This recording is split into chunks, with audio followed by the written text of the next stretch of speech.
Guys, good morning to you. आज मैं आपके लिए लाया हूँ नया topic that is very important to you.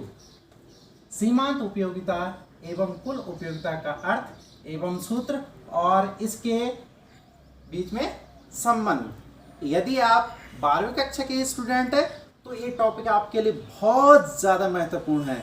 और यदि आप किसी अन्य एग्ज़ाम की तैयारी जैसे टीजीटी, पीजीटी, यूसेट या फिर यूजीसी नेट की तैयारी कर रहे हो तो भी ये टॉपिक आपके लिए बहुत इम्पोर्टेंट है, क्योंकि इस टॉपिक से प्रत्येक साल कुछ ना कुछ क्वेश्चन जरूर आते हैं।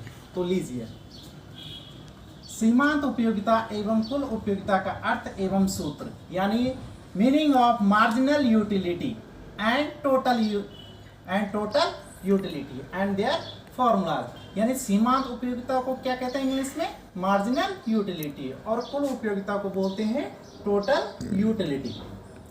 तो हम पहले सीमांत उपयोगिता को समझेंगे। किसी वस्तु की एक अतिरिक्त इकाई के प्रयोग से मिलने वाली संतुष्टि को सीमांत उपयोगिता कहते हैं। आप सर्वप्रथम सीमांत शब्द का जो अर्थ समझ लेना चाहिए कि ये सीमांत का मतलब होता क्या है।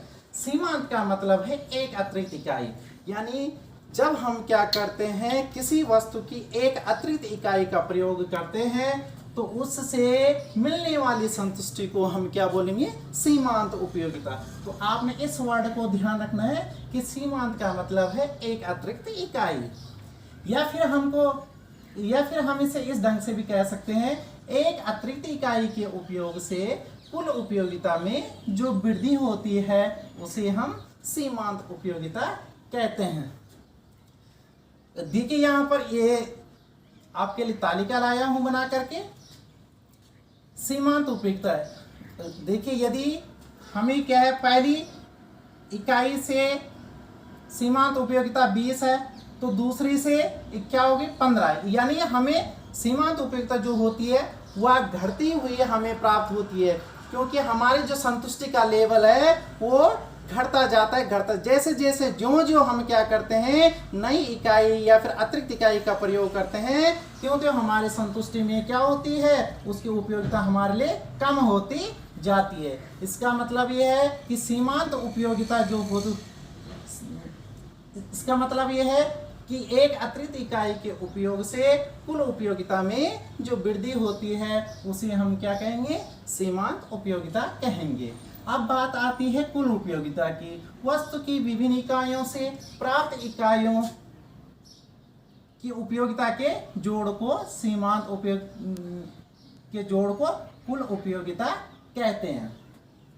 या फिर हम कह सकते हैं कि सीमांत उपयोगिता के जोड़ को कुल उपयोगिता कहते हैं। यहाँ पर आप देखिए तालिका, यदि सीमांत उपयोगिता 20 है तो देखिए कुल उपयोगिता क्या होगी? 20 के साथ 0 जोड़ेंगे, यानी ये 20 ही रहेंगे, क्योंकि अभी आपने अतिरिक्त इकाई का प्रयोग कुछ किया ही नहीं है। अब देखिए, यदि आप 2 इकाई का प्रयोग कर रहे हैं और सीमांत उपयोगिता यदि कितनी हो रही है? 15 हो रही है, तो यानी कुल उपयोगिता कितनी हो पूरी? पहले कितनी में ली थी संतुष्टि? 20 की। अब क्या 20 के साथ जो 15 को जोड़ देंगे, यानी कितना हो गया? 35 हो गया।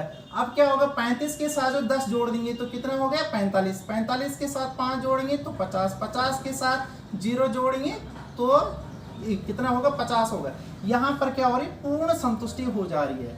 और यदि हम फिर क्या करेंगे, उपभोग को यानी जारी रखेंगे तो क्या होगा? कुल उपयोगिता फिर घटती चली जाएगी। यहाँ से यहाँ पर देखिए 50 में से 5 गए तो 45, और फिर 45 में से 10 गए तो 35। यानी कुल उपयोगिता क्या होती? शुरुआत में बढ़ती है और उसके बाद वह धीरे धीरे घटती जाती है। यानी एक बिंदु ऐसा आता है जब वो अपने सबसे उच्चतम यानी बिंदु पर होती है और उसके बाद वह घटती जाती है। सीमांत उपयोगिता तथा कुल उपयोगिता के मध्य संबंध, यानी relation between the marginal utility and total utility. हम इसे शॉर्ट में कह सकते हैं मार्जिनल यूटिलिटी को MU और टोटल यूटिलिटी यानी कुल उपयोगिता को TU के नाम से भी जाना जाता है। तो देखिए इनके मध्य में क्या संबंध है। संबंध का मतलब ये ये है कि इनका हमने क्या करना है, तुलनात्मक अध्ययन करना है। तो देखिए यहाँ पर फर्स्ट पॉइंट है, प्रारंभ में कुल उपयोगिता यानी टोटल यूटिलिटी और सीमांत उपयोगिता यानी मार्जिनल यूटिलिटी दोनों बढ़ती है। यहाँ पर देखो चित्र पर यदि हम जाएंगे तो यहाँ पर क्या हो रहा है, इस साइड को मैंने क्या कर रखा है, वस्तु की इकाइयों को मैंने दर्शा रखा है, और इस साइड को OY अक्ष पर मैंने क्या कर रखा है, सीमांत उपयोगिता और कुल उपयोगिता को दर्शा रखा है। देखिए क्या प्रारंभ में कुल उपयोगिता और सीमांत उपयोगिता दोनों बढ़ती है। यहाँ देखो ये क्या है, प्रारंभ में ये सीमांत उपयोगिता का वो है वक्र है, और एक कुल उपयोगिता, ये कैसे रहती है, धनात्मक रहती है। मतलब तो क्या प्रारंभ में कुल उपयोगिता और सीमांत उपयोगिता दोनों बढ़ती है। जैसे जैसे हम उत्तरोत्तर इकाइयाँ, उत्तरोत्तर का मतलब होता है एक अतिरिक्त इकाइयाँ का हमें धीरे धीरे क्या करते बढ़ाते रहते हैं, तो कुल उपयोगिता घटती दर से बढ़ती है। तो यहाँ देखो इसकी जो स्पीड क्या होगी, स्लो होने लगी, यानी बढ़ रही है लेकिन स्पीड क्या होगी, स्लो होनी। तो जो क्या कुल उपयोगिता की स्पीड है, यानी इसकी जो दर है बढ़ने की, वो घटती है। कहने का मतलब ये है कि जैसे जैसे हम उत्तरोत्तर इकाइयों का उपभोग करते हैं, उत्तरोत्तर इकाई का मतलब है जिस एक के बाद दूसरी इकाई का प्रयोग करेंगे, दूसरी बार तीसरी का प्रयोग करेंगे, तीसरी के बाद चौथी, चौथी बार पांचवी, पांचवी बार छठी, और ऐसे करके बढ़ते जाएंगे। वैसे वैसे क्या होगा कि कुल उपयोगिता घटती दर से बढ़ती है। ये क्या हो रहा है, घटती दर से बढ़ रही है। लेकिन कि जबकि क्या है, सीमांत उपयोगिता यानी मार्जिनल यूटिलिटी क्रमशः घटती जाती है और एक बिंदु पर शून्य होकर ऋणात्मक हो जाती है।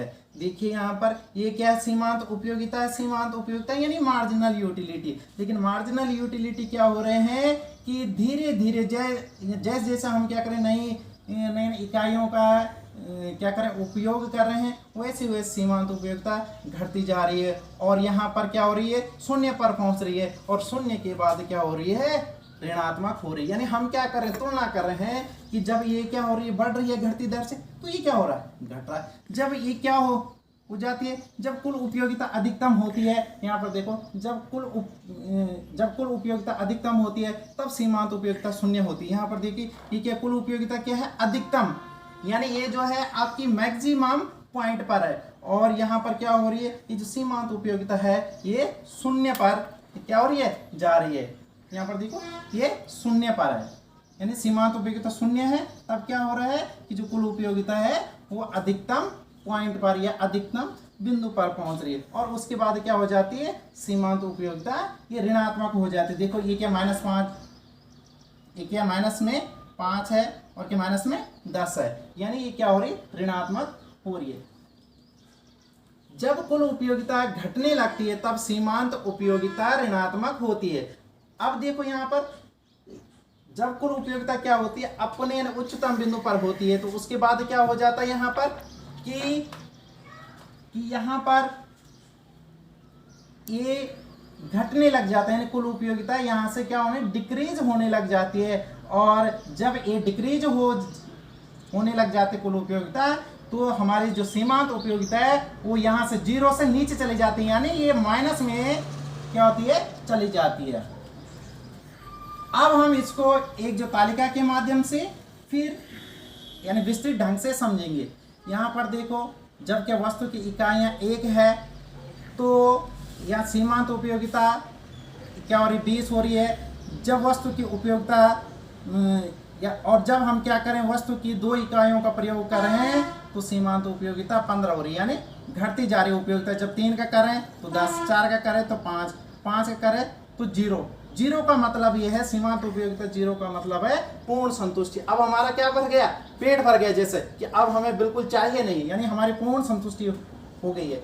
यदि आपको उसके बाद भी जो है कोई वस्तु दी जाती है, जैसे क्या कि रोटी है, यदि हम क्या करें फर्स्ट रोटी खाएंगे तो हमें बड़ा आनंद आएगा, बड़ा टेस्ट आएगा, वाह, क्यों, क्योंकि हमें भूख लगी हुई होती है, तो उससे हमको सबसे ज़्यादा अधिक संतुष्टि पहुंचती है। यदि हमको दूसरी रोटी देंगे तो उससे हमें को थोड़ा सा कम संतुष्टि मिलेगी, यानी उतना सेटिस्फैक्शन हमको नहीं मिलेगा। यदि फिर क्या तीसरी रोटी कोई हमें देगा तो हमें और क्या संतुष्टि क्या होने लग जाएगी, घटती चली जाएगी, घटती। एक बिंदु ऐसा है कि जब हमको पूर्ण संतुष्टि हो जाएगी, यानी हमारा पेट भर गया, बस भाई अब नहीं चाहिए, भाई कुछ नहीं चाहिए, तो वहाँ पर क्या हो जाएगी, जीरो की सीमांत उपयोगिता प्राप्त होगी।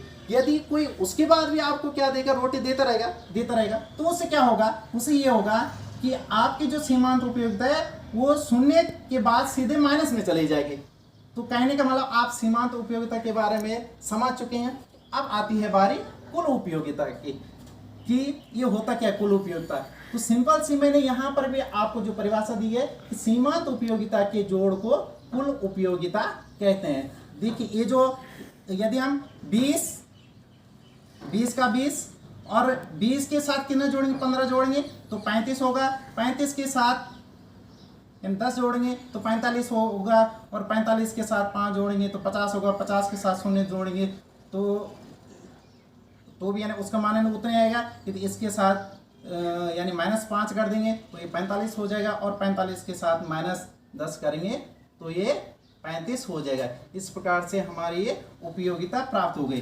तो यहाँ पर आप एक क्या नोटिस करने वाली बिंदु है कि देखो सीमांत उपयोगिता क्या हो रही है, जब सीमांत उपयोगिता धनात्मक है, यहाँ पर एक धनात्मक का मतलब है कि प्लस में है जब यहाँ पर, लेकिन क्या हो रही है, घटती हुई सीमांत उपयोगिता है। तो यहाँ पर क्या हो रही है, कुल उपयोगिता क्या हो रही है, कुल उपयोगिता में उत्तरोत्तर वृद्धि हो रही है। यहाँ देखिए ये क्या कुल उपयोगिता है, ये बढ़ रही है, लेकिन ये क्या हो रही है, ये घट रही है। दूसरे में क्या, जब सीमांत उपयोगिता देखो यहाँ पर शून्य, सीमांत उपयोगिता ये क्या सीमांत उपयोगिता है, यहाँ पर जब शून्य है तो ये क्या हो रहा है, कुल उपयोगिता क्या, कुल उपयोगिता क्या हो रही है, यानी सबसे अधिक, और क्या और स्थिर हो रही है। यहाँ पर ये जो कुल उपयोगिता सबसे अधिक तब मैंने बिंदु पर है और क्या स्थिर है। और जब सीमांत उपयोगिता क्या होती है, ऋणात्मक होती है, यहाँ से देखो 0 से ये नीचे चलेगी, ये है आपका 0 पॉइंट, यानी 0 अक्ष से नीचे चली गई है। तो उसमें क्या है, ये जो क्या टोटल यूटिलिटी है, इसमें भी जो क्या आने लगी है, मतलब वैसे धीरे धीरे जो गिरावट आने लगी, यानी ह्रास होने लगा, यानी कमी आने लग गई है। अब हम थोड़ा सा आपको सिखाते हैं कि ये जो पॉइंट है या फिर ये जो रेखा चित्र है, इसको दर्शाना किस प्रकार से, तो थोड़ा सा इसको भी समझ आते हैं। देखिए यहाँ पर हमने वो x अक्ष पर हमने वस्तु की इकाइयाँ लिखी, और वो y अक्ष पर हमने सीमांत उपयोगिता एवं कुल उपयोगिता को नोट डाउन किया।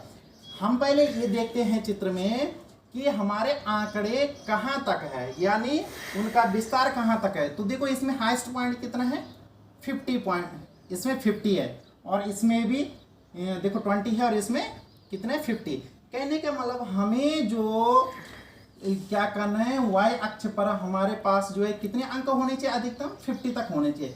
तो हम क्या कर सकते हैं, ऐसा कर सकते हैं कि इनमें 5-5 के अंतर जो रख करके इसको 50 कर सकते हैं, या फिर आप चाहें तो इनको 10 के एवरेज में लेकर के, यानी 1 सेंटीमीटर के गैप में आप क्या मान सकते हैं, यानी 0, 10, फिर 20, 30 ऐसा भी मान सकते हैं। लेकिन मैंने यहाँ पर जो है कहने वाला एक खाने के बीच में यानी 5 जो पॉइंट का जो अंतर लिया है, यानी 0 से 5, 5 से 10, 10 से 15, 15 से 20, तो कितने हो गए यहाँ पर 50 तक हमने यहाँ पर बना दिए। दूसरी साइड में क्या है, OX अक्ष पर हम हमेशा क्या करते हैं, वस्तु की इकाइयों को लेते हैं। तो देखिए हमारे पास टोटल कितनी इकाई है यहाँ पर दे रखे, 7 इकाइयाँ। तो हमने 7 यानी जितनी हमारे पास इकाइयाँ हो उसके हिसाब से हमने डिस्ट्रीब्यूशन कर लेना है कि हम यहाँ पर जो है कितने चौड़े जो है खाने बना सकते हैं। तो देखिए यहाँ पर हमने क्या किया कि माना कि हमने इनको 1 सेंटीमीटर के गैप पर यदि हमने 1 इकाइयाँ ली, तो क्या हो गया, 7 सेंटीमीटर के गैप में कितनी हो गई, ये 7 इकाइयाँ हो जाएगी। अब देखिए अब हम क्या करेंगे, पहले हम सीमांत उपयोगिता को दर्शाएंगे, फिर हम यहाँ पर कुल उपयोगिता को ही दर्शाएंगे। तो देखिए यहाँ पर जब के वस्तु की 1 इकाई का उत्पादन हो रहा है तो सीमांत उपयोगिता कितनी है, 20। ये यहाँ पर सीमांत उपयोगिता है। तो देखो 1 के सामने जाइए और 20 के आगे बिंदी लगा दीजिए। जब 2 इकाई का प्रयोग करें तो 15, 2 पर कितना है 15। देखिए यहाँ की इसकी सीट यहाँ पर जा रही है, यहाँ से यहाँ 15। फिर देखिए 3 पर कितना हो रहा है 10, 3 पर 10, और यहाँ से देखो 10, और यहाँ पर 3 पे 10, यहाँ पर बिंदु लगा दिया। इसी प्रकार से 4 पे 5, यहाँ पर देखिए इसकी सीट यहाँ पर जा रही है और इसकी सीट यहाँ पर बिंदु लगा दिया। वैसे देखो 5 पे 0, 5 पे कितना हो रहा है 0।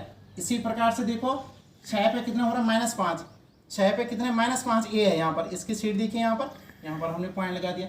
वैसे देखिए 7 पे कितने -10, देखिए -10 ये है, -10 पे ये। तो अब हमने क्या कर लिया, इसको हाथ से क्या कर दिया, हमको इन बिंदुओं को मिला दिया। इसी प्रकार से हमने क्या करना है, कुल उपयोगिता को भी खींच लेना है।